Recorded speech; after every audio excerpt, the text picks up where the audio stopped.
ஜீவாதிபதியாகிய தேவாதி தேவனுக்கு துதியும் கனமும் உண்டாகட்டும்.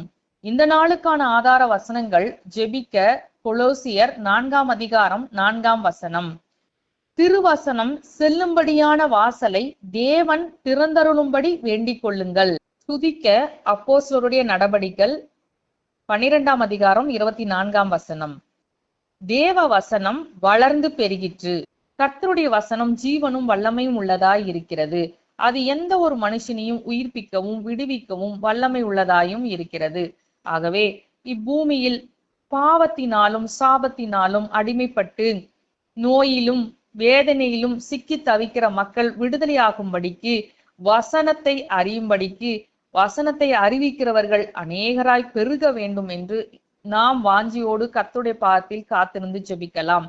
வசனம் எந்தெந்த விதத்திலெல்லாம் கொண்டு செல்லப்பட வேண்டுமோ அந்த வாசலை எல்லாம் கர்த்தர் திறக்கும்படிக்கும் நாம் இந்த நாளில் போராடி ஊக்கமாய் ஜெபிக்க வேண்டும். வசனத்தை அறியும் போது அந்த வசனத்தில் இருந்து புறப்படுகிற ஜீவனும் வல்லமையும் ஜனங்களை விடுவிக்கும்படிக்கு நாம் அதற்காகவும் ஊக்கமாய் காத்திருந்து ஜெபிக்கலாம். துதிக்க வேண்டியது ஆதி கால அப்போஸ்தலர்கள் தேசத்தை வசனத்தினால் நிரப்பினார்கள் என்று நாம் வேதத்தில் வாசிக்கிறோம்.